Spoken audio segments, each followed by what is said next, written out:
What's up, gang? I'm in my car today. It's not in the studio. That's why I got my sunglasses on. I will probably, I don't know if I'll put the fake background up or not, but if I do, don't think I'm crazy because I got sunglasses on. I'm actually outside. It's quite bright today. I got 5 things I'm gonna hit you with today. Now, these are more of a strategy than versus tactics. We've been talking about the 80-20 rule and the 5-factor profit formula that I use to help small business owners get rapid business growth. This is sort of in addition to that. So these are the 5 basic things or 5 basic expert tips that all small business owners should be doing. And so it's more strategy versus tactics. I'm not going to get into tactics too much, but every small business owner should be doing these 5 things in some way, shape, or form. It's going to be different depending on your business, but you need to find a way to do these 5 things. So don't say like, oh, I'm in a service business or I have a brick and mortar, I shouldn't be doing that. No, you should be doing this in some way, shape, or form. So hear me out, work with me. If you haven't seen my other videos, join the Facebook group, Explosive Small Business Growth.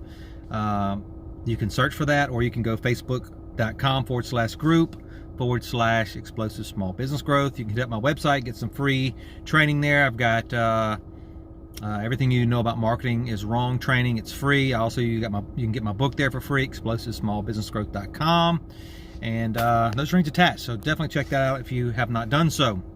The group is also free, but if you're watching this, you're probably already in my group, and as you know, I drop this content there first. If you're on YouTube, hit the like and subscribe to make sure you get more notifications if you've enjoyed this content. So I'm gonna hit you real quick with this. Gonna ask you if I can get your permission to be totally honest with you. And for those of you that watch this channel for a while, you know when I usually start a video that way, that means we're about to get really, really real. So if you don't want the truth, if you want to have someone tell you what you want to hear, then leave now. You've been warned. And probably gonna be a little bit of language in this as we get serious into this. So I'm gonna hit you with these 5 basic tips. I'm gonna go fast, not gonna drag this out. Rewatch it, pause, rewind, whatever, and write these down because they're pretty impactful. So the first one, create a solid business plan. A lot of people think that I'm going to get a credit card and I'm gonna buy some product and open up a store and maybe run some Facebook ads. They think that's a business plan. I think that's a strategy, and it's not. So if that's what you're doing, stop it. It's a horrible plan. It sucks, and there's a reason why you're struggling in your business. All right, so create a real business plan. A business plan is going to do a few things for you, and I got some notes down, so I keep looking down. The business plan is going to do a few things for you. One, it's going to create real goals. It's going to create a marketing plan 9 times out of 10. A lot of people leave that part out. They think that, I'm going to do X in my business, and then they don't and they really focus on the logo. Maybe they talk about their ideal customer, and then they get sort of heavy into how to make the widgets, right? The whatchamacallits, the doodads, and they don't think beyond that. They forget all about the fact that they've got to find a way to reach their customers, and they think, well, if I build it, they will come. They will not come. All right, you gotta let them know you're out there. You gotta find a way to reach out and get them and acquire customers. So if you suck at marketing and you suck at sales, and usually when I meet with new business owners and they're struggling in their businesses, that's usually what they're struggling with, is acquiring new customers. All right, that's the name of Explosive Small Business Growth, and the subtitle of that group is getting more clients, more customers, keeping more profits. Because that's what most small business owners struggle with. They have a great product, but they can't get people to come buy it. So marketing, create a marketing plan, execute said plan. Find target audience, we kind of talked about that. And of course, financial projections. You've got to have an idea of what you're going to be spending in your organization and how much money you think you're going to be taking in. You got to know your ROI. It shocks me that a lot of businesses have no idea what their profit margins are, both net and gross. And if you're one of those people, no offense, but you suck as a business owner and you're going to fail. Your business is going to collapse in on itself at some point, unless you're just really, really lucky. So if you don't know your profit margins, go figure that out. And I am going to be launching a financial training, basically a one-sheet P&L type training. It's going to be free. So look out for that. Again, subscribe and/or join my group. And we'll talk about, just knowing the basics. You shouldn't be running Facebook ads or any other kind of marketing unless you know what your margins are, because that's going to tell you whether or not you should be running that advertising. Is it going to actually generate a profit for you? And/or should I be discounting? Because if you have a profit margin of 25%, you're on a 40% off sale. Yeah, that's why a lot of businesses fail. It sounds crazy that I even have to say that out loud, and it just sounds stupid that I have to say it out loud, but a lot of you people, not the people in this group because you guys know better, but a lot of people out there just don't, they don't know that information, and they're going out there willy-nilly, kind of like the old West, and they're struggling in their business. And those businesses almost always 100%, 99.9% of the time will fail, or at a minimum, they're not living up to their full expectation because they don't know the basic financials of their business. So it's okay not to know that, but it's not okay to not continue to not know that. So go educate yourself, do your due diligence, learn about some small business financials. All right, second thing, build a strong online presence. We live in a digital age. You cannot have a business, even if it's a brick and mortar, if it's a service business or whatever it is, you've got to have some sort of digital presence. I shouldn't have to go into that one. Like, you just got to have something. Posting on Facebook is not marketing, okay? This video that I'm putting out there, yeah, it generates a little buzz for me. It generates some people, puts them in my funnel, but at the end of the day, you know, that's not really marketing, all right? It is, but it isn't. I know it sounds crazy to say that, but it's true. So just posting a picture or a meme or a little Instagram post with a cool saying, it's not really marketing. You need to have a true legitimate strategy. You need to have a legitimate online presence. And of course, engage your market, not just post something. You need to start having some engagement, right? You need to know who your target audience is, and you need to know how to engage and interact with them. Focus on customer satisfaction is a third thing. This one is another one. I see a lot of people that will make a great product, but they don't really focus on customer satisfaction. You're selling an experience. I don't care what you sell, unless you are a value leader, right? Unless your core differentiating factor that sets you apart in the marketplace is your price, which you should not be competing on price, especially if you're a small business owner, because you can't. All right, you cannot compete with the Walmarts of the world. You can't compete with if you're in the clothing business, the Dillards or the Macy's. You can't compete with those people. You just can't. They buy in such a volume and a bulk, and they can discount. So they can literally give stuff away and still make a profit. You can't do that. So you shouldn't be a value leader if you're a small business owner, with very rare exceptions. But that being said, you need to find something else to set you apart, and that's where you come in as far as you provide a need in the market that no one else is providing, and you focus on customer satisfaction. You sell an experience. And I've told the story many times on this channel and in other groups about when I bought a suit many years ago. I bought a suit at Dillard's, and I'll just tell it real quick. The short version is, I worked in the mall, didn't have any kids. I mean, this is how long ago it was. And me and my wife were just married. She worked in the mall too at another store. And I told her, I said, I need to get a new suit. A couple suits I got are getting kind of worn out. Let's go down to JCPenney's in the mall. Went to Penny's and walked in. I had JCPenney's card while I went into Penny's. No one would help me. Walked around, looked at the suits. People just walking by me, no one helped me. I said, let's go to Sears. I got a Sears credit card. Sears sells suits. Went to Sears. This is a long time ago. Like I said, Sears had all kinds of stuff. So went to Sears. Same thing. Nobody helped me. I'm looking at suits, picking them up off the rack, putting them on my back. No one helps me, right? And I needed to get it tailored, so couldn't get up to help me. So my wife says, let's go to Dillard's. I'm like, I don't have a Dillard's credit card. I really don't want to spend $200-300 cash on a suit. She's like, well, let's just go see what they got. They got more suits. Let's go into Dillard's. I hadn't put my 2 feet down good in the store, and a young man walked up to me and says, what can I help you with today, sir? I said, I need a suit. And he says, okay, what are you looking for? And I already knew, I think, if I recall, I wanted a gray double-breasted suit. I don't remember, to be honest with you. I think it might have been an olive double-breasted. I went there very specifically for a certain suit. I wanted something to look different than what I had. Needless to say, when it was all said and done, I ended up buying 2 suits, and neither of them were what I went in there looking for. The guy was fantastic, and I offered him a job. I said, hey, man, come work with me down the hall, man. I need someone like you, because customer satisfaction, customer experience makes a difference.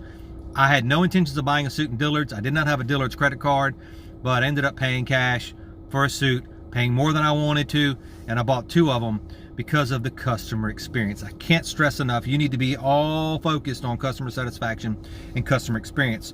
For that reason, but also for the biggest reason, customer referrals, right? If you give a great experience, they're going to refer people, and anyone will tell you referrals are king. You will close more sales off of a referral than you ever will from running ads. It's a warm lead. It's going to close better. They're already kind of primed up, and the cost of customer acquisition is going to be much lower because someone sent them to you. It didn't cost you anything, right? Versus running ads or other types of marketing. So customer satisfaction, third thing you should be doing. Doesn't matter what kind of business you're in. Fourth thing, continuously innovate and adapt. We're not just talking about products. This is when we say innovation, a lot of people think tech, they think Apple, they think Samsung, whatever, and they think innovation. That's not the type. There's more ways to innovate. If you're in the muffin business, maybe you innovate something that the customer never sees, of a new process to go from cooking, 40 muffins an hour to 100 muffins an hour. So now your productivity is ramped up. Maybe you innovate some special way to cut cost or time. Domino's, I've used the Domino's story a bunch of times. They innovated the entire pizza industry by simply just changing how the product was delivered to the customer. You don't come to us, we bring it to you. We do it in 30 minutes or less, or it's free. They exploded onto the scene, and they built their entire business around that model. They built their stores around college campuses where they could get to their ideal customer quickly and deliver on their 30 minutes or less promise. So that simple innovation changed their entire industry and their personal business model by the way they picked out locations and so on and so forth. So innovation is not just new products. And the fifth one is network and collaborate. A lot of us suck at this one, and I do too. I'll be the first to tell you. We tend to get on islands. We tend to think that we know everything and we don't want any help, so we don't network. Or we do go to networking events and we sit in the corner and we drink our cold beer or our refreshing adult beverage and we don't talk to anybody the whole time, right? So I'm guilty of that one as well. And I'm pretty extroverted, as most of you know. So, and I hate to keep using ums and so's in there. I know that's the anti-Toastmaster way to have conversations, or do speaking, but you get what I'm saying.